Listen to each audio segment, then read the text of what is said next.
반갑습니다. 조경보팀 서정희입니다.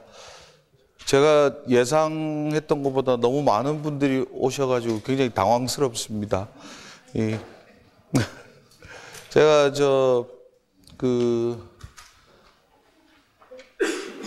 작업을 하다 보니까 이 자체의 내용이 좀 많기는 한데 30분 내로 발표를 해달라고 제가 요청을 받아서 최대한 압축적으로 말씀을 드리도록 하겠습니다.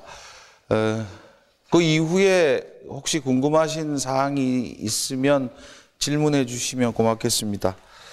바로 들어가겠습니다.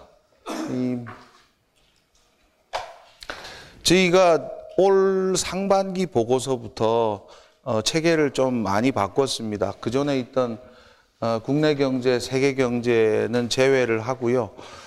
필요한 관련 내용은 여기저기 이제 관련 내용 부분에 이렇게 참고로 활용하는 쪽으로 체계를 바꿨습니다. 지금 현 체계는 이 우리나라의 금융안정 현황과 잠재 위험 요인을 식별해 보는 이런 파트가 있고요. 여기서는 가계, 기업 그리고 은행, 비은행 금융기관 등을 포괄하는 금융시스템 안정성 평가 부분도 있습니다. 그리고 금융안정 이슈 분석을 상반기부터 신설을 했는데 이번에는 그 자영업자 부채의 취약 요인 그리고 그 금융안정에 미치는 영향을 한번 봤고요. 은행 부문 외화 유동성 스트레스 테스트 요거는 이제 시스템 리스크 팀에서 외화 유동성 그 모듈을 우리 그 시스템적 리스크 평가 모형에 새로 넣는 거하고 관련해서 그 부분을 위주로 시스템 리스크 팀에서 작성을 해 주셨습니다. 요번에 담긴 내용입니다. 여기서 이 내용을 다 말씀드릴 수는 없지만 저희들이 어떤 내용을 담았는지에 대해서만 개괄적으로 말씀을 드리겠습니다. 먼저 가계편에서는 잠재 위험 요인으로 중소득 중신용 가계의 채무 부담이 조금씩 커지고 있다는 점을 지적을 했고요. 최근에 주택시장 상황 변화와 관련해서 부각되고 있는 잠재 위험들도 살펴봤습니다.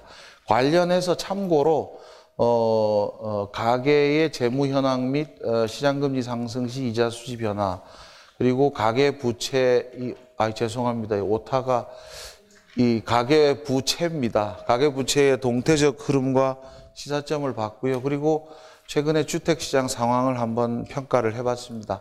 기업 편에서는 이제 기업 간 양극화 그리고 일부 대기업의 유동성 위험, 설비 투자 부진 관련 경쟁력 저하 우려를 봤고 참고 자료로는 재무 정보를 이용한 기업 부문의 취약성을 살펴봤습니다. 은행 쪽에서는 이제 예대금리차 축소 관련한 수익성 저하 현황과 앞으로도 신용 위험이 부각되고 있는 점 그리고 은행의 리스크 관리 위주 영업 전략이 강화되고 있는 점 관련해서 수익성 기반이 전망이 밝지 않다는 점을 살펴봤습니다. 참고는 외화 유동성 지표로서의 외화 LCR 그리고 금리 리스크 측정의 적정성을 평가를 했습니다. 비은행 금융기관은 상호금융조합의 가계대출 건전성, 증권회사, 신용카드회사의 수익성 현황, 생명보험회사의 금리 변동 리스크, 참고로는 생명보험회사의 개인연금보험 관련 장수 리스크를 분석을 했습니다. 금융시장은 통화정책국에서 집필을 해주셨고요. 비우량 기업의 회사채 및 CP 발행 여건을 살펴봤습니다. 외국인 국채선물 투자의 현황과 시사점. 요거는 저희 국에서 했습니다. 그 거시건전성 기반 강화를 위한 신용평가시장 재정립 필요성도 한번 보았습니다. 외환건전성은 국제국에서 작성을 해주셨습니다. 해외 경제 여건 불확실성 증대하고 관련한 외국인 증권 자금의 유출입 확대 가능성 관련해서 이 미연준 출구 전략 논의 이후에 신흥국 금융 불안 가능성 그리고 그거의 전이 가능성을 점검을 해봤습니다. 이 내용을 저희가 다 말씀드릴 수는 없고 이 통화정책국 국제국에서 작성해 주신 파트는 일단 이제 제가 생략을 하고 참고 자료로 제가 말씀을 많이 드렸습니다만은 참고 자료 내용도 여기서는 따로 말씀드리지는 않겠습니다. 그렇지만 저희들이 기지적한 이 잠재 위험 요인들 관련해서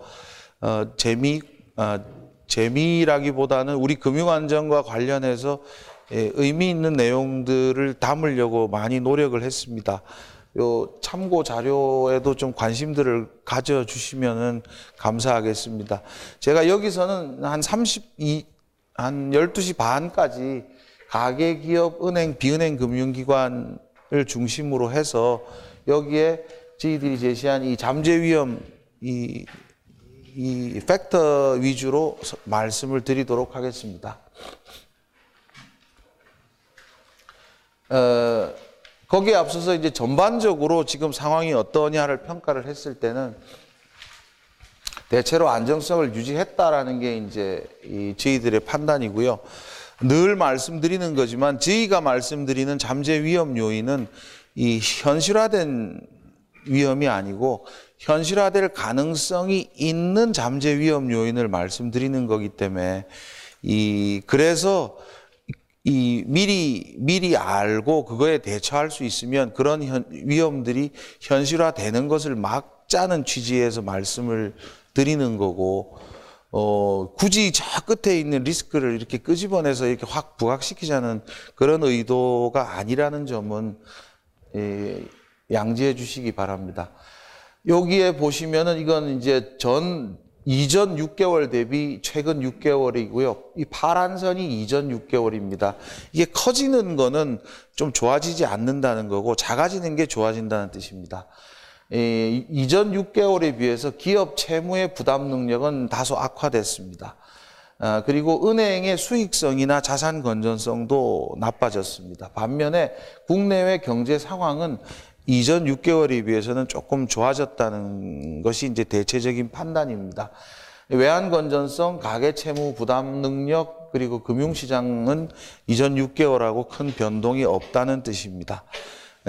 저희들은 요런 보고서가 전반적으로는 금융 시스템의 안정성, 평균적인 의미에서의 안정성은 큰 변화가 없다, 안정세를 유지하고 있다라고 보는 거고요. 금융안정지수 이제 제반 여러 가지를 개량화해서 보여주는 금융안정지수도 최근 들어서는 이 녹색선 밑으로 조금 떨어지기도 했는데 지금은 8 수준입니다. 외환위기 기준으로 해서 100인데요. 지금은 그 당시에 비교해서는 상당히 안정적이라고 할 수 있겠습니다. 그 이후에 지금부터 말씀드릴 잠재 위험 요인은 그럼에도 불구하고 우리나라의 금융 안정을 위해서 우리가 유념해야 될 부분을 저희들 나름대로 찾아서 이렇게 담은 겁니다. 지금은 모르겠습니다만 종전에도 우리 금융 안정 보고서를 사람들 불안을 초래하는 금융 불안 보고서다 이렇게 얘기하는 분들도 계셨는데 미리 생각해 볼 수 있는 리스크를 미리 한번 점검해 보자는 취지라는 점을 양지해 주시면 감사하겠습니다. 가계 부채의 전반적인 증가세는 이전에 비해서는 상당히 안정적으로 이렇게 크게 둔화가 됐습니다. 여기 보시면 이거는 반기 대비입니다. 2013년 상반기에 전 반기 6개월에 비해서 증가율이 1.7%로 크게 낮아졌습니다. 1, 4분기 때는 이 가계부채가 전 분기 대비 줄어들기도 했습니다. 근데 이제 2, 4분기 들어서 전세자금 대출이라든지 등등 해서 다시 조금 늘면서 반기 기준으로는 1.7% 증가했습니다. 이 처분 가능 소득 대비 가계부채 비율은 전 반기 때 136이었는데 이번에는 136.5, 한 137 정도 되는 걸로 추정을 했습니다. 조금 늘어나긴 했습니다만은 상당히 증가세가 크게 둔화된 걸로 판단을 했습니다. 다중채무자 상황도 조금씩 나아지고 있습니다. 여기 보시면은 이 노란 선이 다중채무자의 차주 숫자입니다. 여기 보시면 2011년 말 이후로 이렇게 다중채무자 숫자가 정체되면서 조금씩 줄어드는 모습도 보입니다. 그렇지만 그 대출 규모는 그 1인당 대출액에서 이 고신용 쪽 차주들의 대출이 늘면서 고신용 차주들이 이 빌리는 금액이 큽니다. 그러다 보니까 1인당 대출액은 이렇게 늘어나고 있습니다. 이렇게 늘어나고 있는 부분은 대부분 고신용자들이 빌리는 거기 때문에 이 당장에 이렇게 이 금융안정 측면에서의 부담 요인으로 보지는 않습니다. 여기서 다중채무자라는 거는 저희들 기준으로는 뭐 은행이 됐든 비은행이 됐든 3개 금융기관에서 이상에서 돈을 빌리고 있는 차주를 의미를 합니다. 첫 번째 위험 요인으로 저희들이 지적한 거는 중소득 중신용 가계의 채무 부담이 조금씩 늘어나는 거 아니냐. 이렇게 했더니 이게 저희들도 저신용 저소득이 아니라 작업할 때부터 중신용 중소득을 건드리는 게 굉장히 부담스러웠는데 이렇게 한번 했더니 그냥 중산층이 무너지고 있다고 언론 기자님들이 혹시 계신지는 모르겠습니다만은 그 언론의 반응은 상당히 좀 당황스러웠습니다. 저희들이 의미하는 거는 절대로 중산층이 무너지고 있다는 건 절대 아니고요. 중소득 중신용 가계의 채무 부담이 이전에 비해서 소폭 늘어났다는 뜻입니다. 거기서 얘기하고자 하는 거는 이분들이 결국은 우리 경제의 가장 중요한 소비 주체인데 이분들이 지금 재무적으로 굉장히 힘들어서 지금 이 대출이 부실화된다는 이런 뜻은 절대 아니고요. 어느 정도 소비가 제약될 수도 있고 그런 면에서 우리나라 전반의 이 거시 건전성 측면에서 좀 부담이 될 수 있다. 그런 뜻에서 지금 저희들이 제시를 한 겁니다. 여기 보시면은 이거는 이제 요게 신규 대출입니다. 요거는 이제 대출 상환이고요. 요거는 신규 대출이 대출 상환보다 많으면 대출이 증가하게 됩니다. 물론 대출 상환이 많으면 대출이 감소하게 되고요. 이거는 중신용 기준입니다. 여기서 보시면은 2010년 하반기 때는 대출이 증가했습니다. 신규 대출이 대출 상환보다 많았기 때문에. 근데 2011년 상반기에는 대출이 감소했다가 하반기 때 다시 조금 늘었다가 2012년 상반기 들어서는 큰 폭으로 대출이 감소하고 있습니다. 이 대출 상환이 신규 대출을 큰 폭으로 상회하고 있다는 뜻입니다. 그리고 나서는 2012년 하반기, 2013년 상반기까지도 대출이 줄어들고 있는 모습입니다. 이게 축으로 보시면은 이 신규 대출이 일정한 모습입니다. 거의. 그렇지만 대출 상환은 크게 이렇게 크게 늘어났다가 다시 요 정도까지 지금 온 것이죠. 관련해서 중신용들이 이거는 이제 금융권 전체고요. 이 은행만은 아닙니다. 은행, 비은행을 이제 전부 포괄한 금융권 전체고요.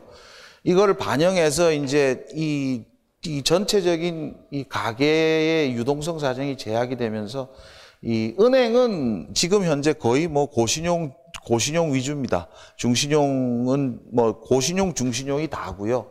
은행을 보는 건 큰 의미가 없다 그래서 이제 상호금융조합을 봤는데 상호금융조합에서도 이 저신용자들의 포션은 주는 모습이고 고신용자들이 늘어나고 있습니다.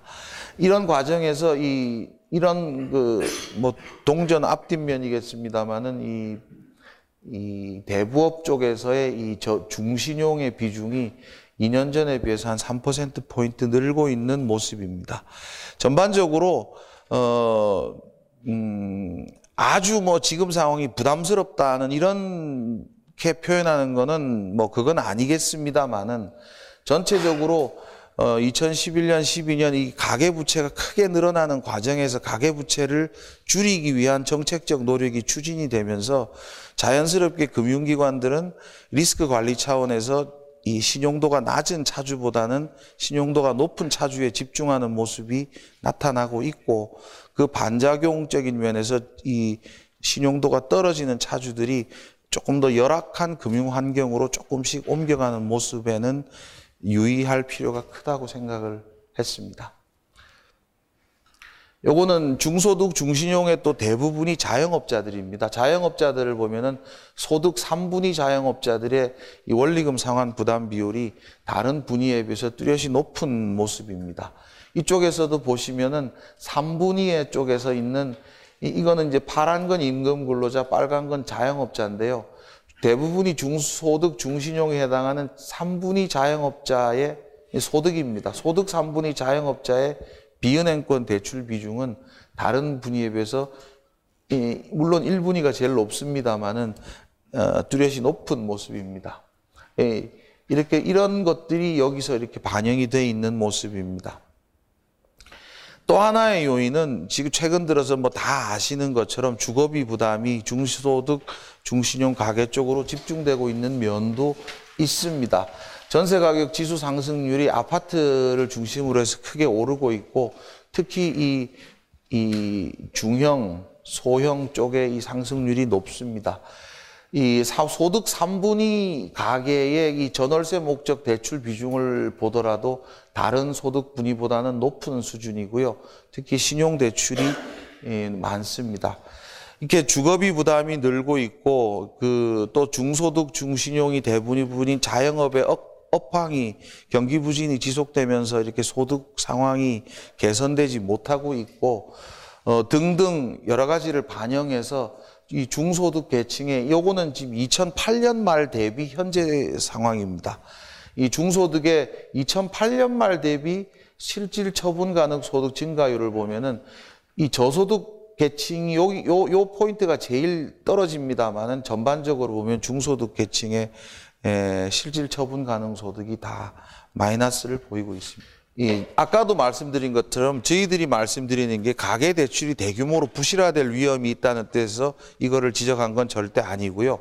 거시 건전성 차원에서 가계의 채무 부담이 조금씩 늘어나게 되면 그만큼 소비가 위축될 수 있고, 그게 결국은 우리나라의 거시 건전성에 부정적인 영향을 미칠 수 있다는 게 이제 주안점이고요. 그 관점에서 봤을 때 전체적으로 소비 증가율이 지금 둔화되고 있는 모습입니다만은 월소득 200~300만 원대에 있는 가계의 소비 증가율이 특히 지금 마이너스의 큰 폭의 마이너스를 보이고 있습니다.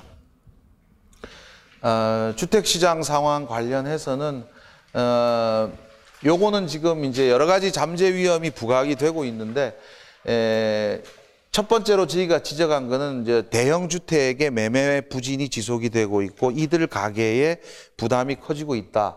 대형 주택, 수도권 6억 원 이상 담보주택을 가지고 있는 사람들의 소득 대비 이 부채 비율은 다른 이 중형주택, 소형주택 뭐 이런 쪽의 지방 보유자하고 달리 레버리지 비율이 굉장히 높습니다. 현재는 이분들의 평균 소득이 한 연 8천만 원 정도 되는 걸로 파악이 되고 있습니다.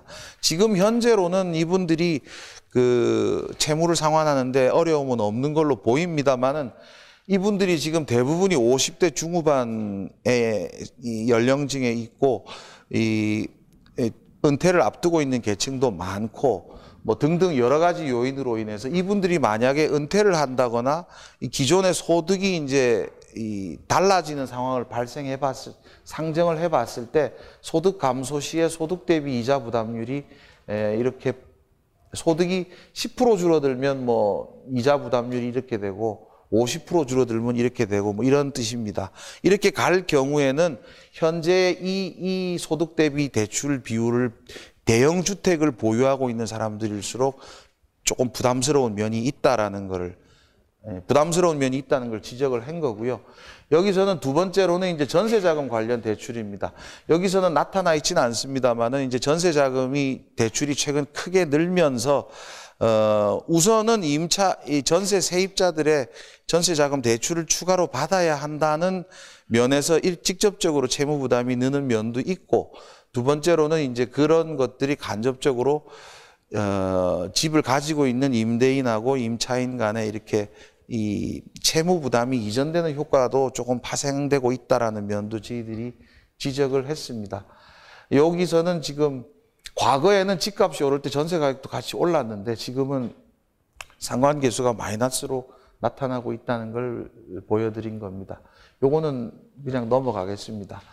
예, 그리고 이제 마지막으로 저희들이 주택시장 관련해서 지적한 게 이 월세 시장 쪽에서도 이 아파트의 월세 가격 하락률은 굉장히 굉장히 낮습니다. 월세 가격이 떨어지고는 있는데 전세 가격은 올라가고 월세 가격은 떨어지고 있는데 그중에 아파트는 굉장히 안정적인 모습입니다. 반면에 오피스텔이나 상업용 부동산의 월세 가격 상승률은 아주 크게 떨어지고 있습니다. 이 오피스텔이나 상업용 부동산의 임대인들은 레버리지 비율이 굉장히 높습니다. 그리고 이분들은 대부분 상업용 부동산 자체를 담보로 해서 이 대출을 일으키고 있는 사람들이기 때문에, 그리고 이분들이 임차를 해가 있는 사람은 대부분 또 그 자영업자들입니다. 식당이라든지 무슨 상업용 빌딩에 이제 새 들어 사는 자영업자분들이 대부분이죠. 그런 일이 얼마나 현실화가 될지 경기 부진이 이제 경기가 좀 나아진다고 하는 면에서 희망적입니다만은 경기 부진이 더 장기화될 경우에 자영업 업황이 더 악화되면은 이분들이 여기에 대한 임대료를 이렇게 임대료 부담이 커질 수 있고 이분들의 임대료 부담이 커지게 되면은 그에 따라서 상업용 부동산 담보대출로 은행에서 차입하고 있는 임대인들의 부담도 이렇게 연쇄적으로 커질 수 있다는 뜻입니다. 이런 부분에서 이제 유의를 해서 저희들이 앞서 말씀드린 그 자영업자에 대해서 저희들이 금융안정 이슈 분석에서 한번 좀 깊이 봤는데요. 그쪽에서 이제 저희들이 이제 이 자영업자 관련 대출에 대해서 지금 일시상환 대출 비중이 40%를 넘습니다. 그런 부분에 있어서 이제 만기 연장을 한번 생각을 해보자라든지, 지금 현재 상업용 부동산에 대해서는 LTV 비율이 적용이 되지 않고 있습니다. 주택은 LTV 비율이 적용이 되고 있기 때문에 이 금융 시스템 측면에서의 부담은 어느 정도 통제가 되고 있는데, 상업용 부동산은 그렇지 않아서 상업용 부동산에 대해서도 레버리지 비율을 좀 도입하는 걸 생각을 해보자, 이런 것도 저희들이 제시를 해봤습니다. 기업 쪽에 있어서는 지금 양극화를 지적을 했는데요. 기업의 전반적인 사정을 보시면은 차입금 의존도가 대기업, 중소기업 다 높아지고 있고, 이자 보상 비율도 이쪽이 대기업입니다. 요 빨간 게 영업 손실을 보고 있는 이 대기업의 비중도 조금씩 높아지고 있고, 중소기업도 계속 조금씩 높아지고 있는 모습입니다. 반면에 매출액 영업이익률은 떨어지고 있고요. 저희들이 지적한 게 이제 기업한 양극화인데, 상위 10대 기업의 경우에는 매출액 영업이익률이 이렇게 올라갑니다. 반면에 이제 그 이외의 기업은 떨어지고 있고요. 요거는 상위 10대 기업을 제외한 나머지 상위 10대 기업을 뺀 나머지 기업들을 상위 20% 이내 40%, 60% 이렇게 짚어봤을 때 역시나 이렇게 소규모로 갈수록 매출액이 이렇게 떨어지는 모습입니다. 이거는 단순히 상위 10대와 그 외의 기업 간의 양극화가 나타나고 있다는 게 아니라 이 상위 10대 이외의 기업에서도 규모별로 지금 어려움이 지금 차별적으로 나타나고 있다는 뜻입니다. 현금 흐름 보상 비율을 보면도 상위 10대 기업은 지금 평균적으로 150% 가까이 가고 있습니다. 현금 흐름 보상 비율이라는 거는 단기 차입금이나 이자 비용, 이게 이제 그 단기적으로 나가야 되는 돈의 이게 분모고요. 분자는 현금 흐름인데 그거의 비중이 대기업은 150%로 매우 양호합니다. 반면에 10대 이외 기업은 지금 30% 정도 수준입니다. 관련해서 지금 동양그룹, STX그룹 등등 해서 이거는 이미 현실화됐습니다만은 일부 대기업의 유동성 위험도 지금 커지고 있다. 이거 관련해서 잘 아시는 바대로 회사채 시장 불안이 계속되면서 우량, 비우량 회사채 간 신용 스프레드도 계속 커지고 있는 모습이고요. 국내 은행들의 대기업 대출 태도도 지금 상당히 엄격해지고 있습니다. 이런저런 사정을 반영했을 때 좀 신용도가 떨어지는 대기업들의 유동성 사정이 추가적으로 좀 이 자금 조달하는데 어려워질 수 있는 환경이 지금 만들어지는 그런 면도 있다는 걸 지적을 했습니다. 부채 비율 200%가 넘는 기업들만 대상으로 그걸 부채 과다 기업이라고 그랬는데요. 부채 기업이 200% 넘는 기업은 전체 기업의 지금 한 18% 정도 됩니다. 전체 대기업에. 그 중에서 적자를 보고 있는 기업의 비중이 55%고요. 단기 차입금의 비중 구간도 지금 50%가 넘어서 지금 50%와 100% 사이에 있는 게 65% 사정입니다. 유동성 사정이 지금 상당히 좋지 않은 모습입니다. 요거는 넘어가겠습니다. 은행입니다. 은행 쪽에서는 지금 언론에서도 보도가 많이 나왔습니다만은 예대금리차 축소 등과 관련해서 지금 수익성이 아주 상당히 나빠지고 있습니다. 당기순이익하고 대손삼각전 당기순이익이 다 떨어지고 있는 모습이고요. 글로벌 금융위기 이전하고 비교했을 때 요게 님입니다. 님이 이렇게 2016년 이후부터 이렇게 크게 떨어지는 모습입니다. 특이한 점은 글로벌 금융위기 이전에는 요게 비정상입니다. 요게 정상이고 글로벌 금융위기 이전에는 이 시장금리하고 예대금리 차가 이렇게 부의 관계를 보였습니다. 시장금리가 이렇게 올라가면 예대금리 차도 벌어져야 이게 정상적인 모습인데 이때는 은행들이 좀 이렇게 그 시장 점유율 경쟁을 확실히 강화한 모습입니다. 근데 지금은 시장금리가 떨어지면서 예대금리 차도 축소가 되면서 은행들의 수익 사정이 상당히 안 좋아지고 있습니다. 여기 보시면 국내 은행들의 금리 감흥 자산과 부채를 그 갭을 보여주고 있는데요. 이쪽에 보시면은 금리 감흥 갭이 지금 108조 원 정도인데요. 이 중에서도 지금 3개월 이내에 204조 원이 지금 몰려 있습니다. 그러다 보니까 이게 금리에 민감하게 반응하는 자산들이 부채보다 훨씬 많은 상황이다 보니까 시장 금리가 떨어질 때 이 은행의 예대금리 차가 빠르게 떨어지는 이제 이런 모습이 지금 나타나고 있는 걸로 보여집니다. 아시는 대로 우리나라 은행들의 이자이익 비중은 90%를 넘는 절대적인 수준입니다. 그런 상황에서 예대금리 차가 줄어들다 보니까 은행들이 수익을 낼 수 있는 상황이 아닙니다. 외국하고 달리 자금 조달 면에 있어서도 저원가성 예금 비중이 우리나라는 다른 나라에 비해서 훨씬 낮은 모습입니다. 해외 영업의 비중도 우리나라는 다른 나라에 비하기 좀 어려울 정도로 우리는 이 해외 이익 비중이나 비이자 이익 비중이 낮은 모습입니다. 특히나 저희들이 여기서 지적하고자 했던 거는 여기에 보시면은 요 녹색 선은 단기 순이익입니다. 이렇게 떨어지고 있습니다.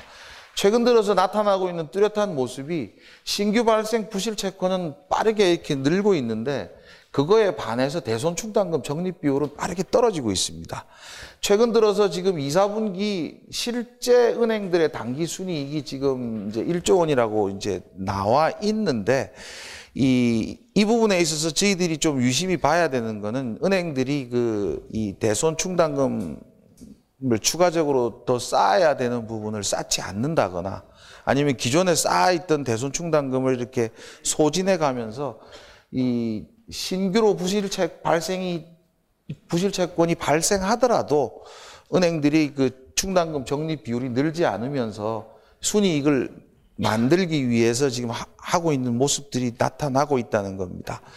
이 시나리오 1은 이 대손충당금 적립 비율이 130% 갔을 때, 2는 150% 갔을 때를 상정을 해보고 단기 순이익이 2분기 때 어떻게 나왔을까를 이제 한번 시뮬레이션 해본 겁니다. 이 적립 비율이 130% 갔을 때는 1조 원 흑자가 아니라 3천억 원 적자가 나고요.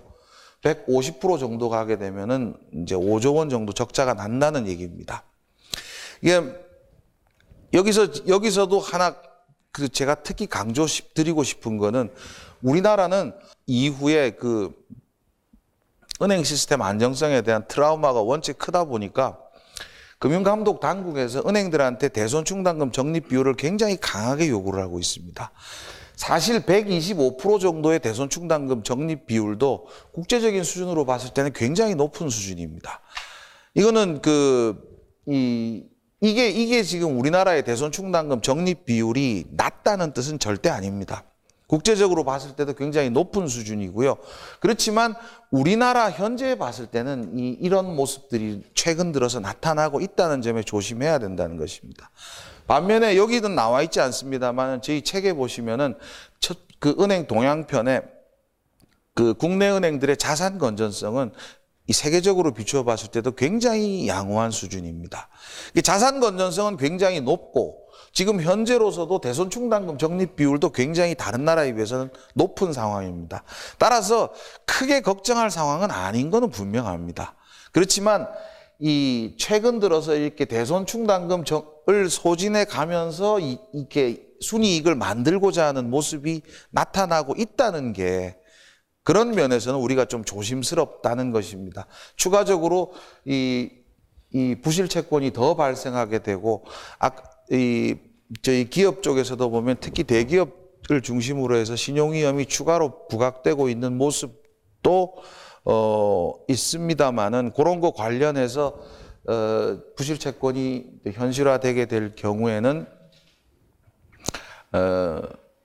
좀 어려워질 수 있다 그런 뜻입니다. 이 대손충당금 적립 비율이 높기 때문에 우리나라가 다른 나라 은행들에 비해서 수익성이 높기는 상당히 어려운 상황입니다. 원칙적으로. 다른 나라에 비해서 대손충당금 적립 비율이 이렇게 낮으면 우리나라 수익성이 훨씬 좋아질 수 있습니다. 실제입니다. 여기 보시면은 그동안에 우리나라 은행들의 ROA는 상당히 높은 수준입니다. 이렇게 대손충당금 비율이 150%, 160% 이렇게 가는데도 이렇게 ROA가 높다는 것은 우리나라 은행들의 수익성이 굉장히 좋다는 뜻입니다. 그렇지만 최근 들어서 대손충당금 적립 비율도 이렇게 떨어지고 있는데 우리나라 ROA가 이렇게 떨어지고 있습니다.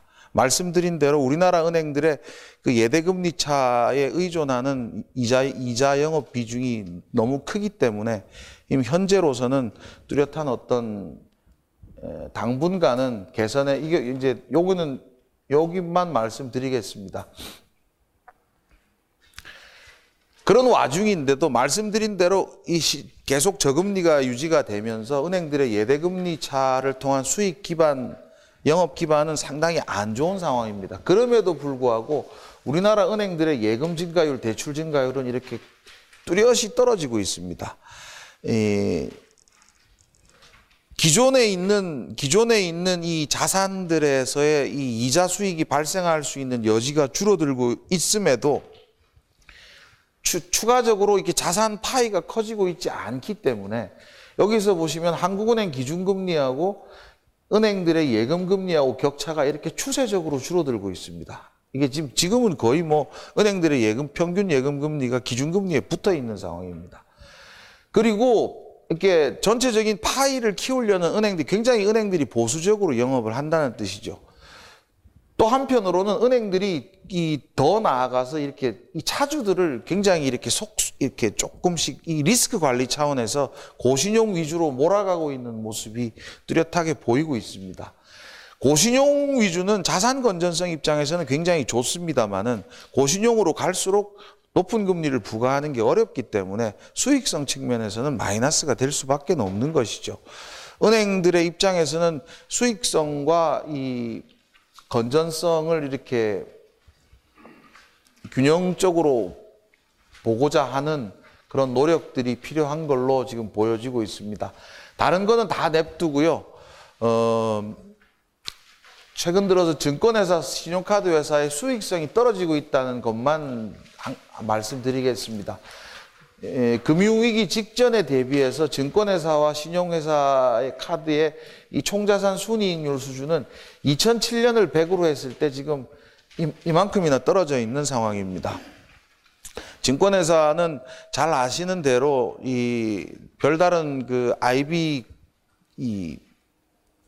뭐 채권 인수라든지 이런 본연의 IB 업무가 부진한 상황에서 결국은 이 주식 위탁매매 수수료에 의존하고 있는 상황이다 보니까 증권시장이 안 좋은 모습이 계속되면서 위탁매매 수수료 수입이 크게 떨어진 게 가장 치명적입니다.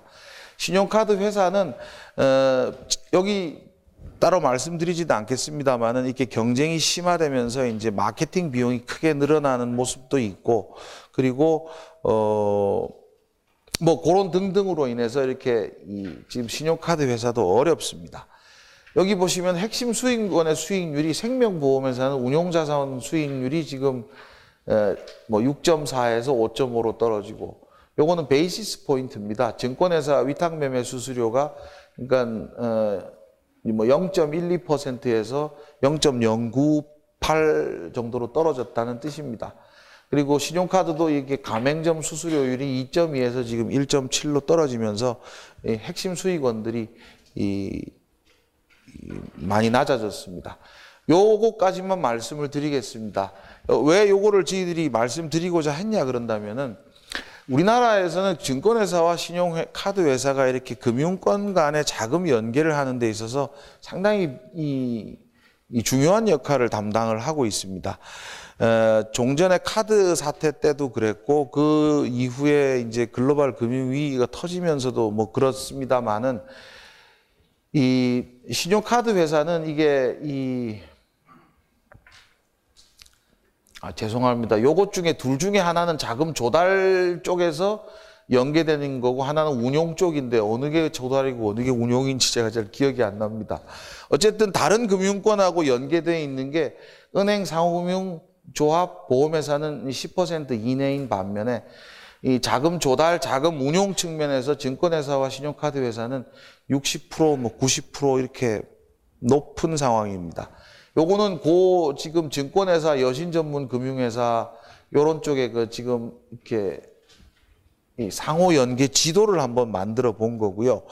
여기서 저희들이 말씀드리고자 하는 거는 과거 신용카드 사태가 발생했을 때 신용카드 사태 그 자체만으로 이렇게 리스크 통제가 가능할 걸로 봤는데 금융 시스템이 금융시장 전반이 이렇게 좀 불안한 모습을 보이고 금융 시스템의 전반적인 안정성 측면에서도 좀 부담스러운 면이 있었습니다. 따라서 이렇게 요 회사들의 수익성 악화 상황이 이렇게 더 장기간 지속될 경우에 우리나라 금융시장, 금융 시스템의 안정성에도 부정적인 영향이 나타날 수 있다는 점을 지적을 하고자 한 것입니다.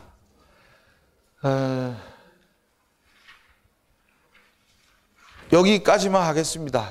네. 지금까지 발표를 들어주셔서 감사하고요. 발표를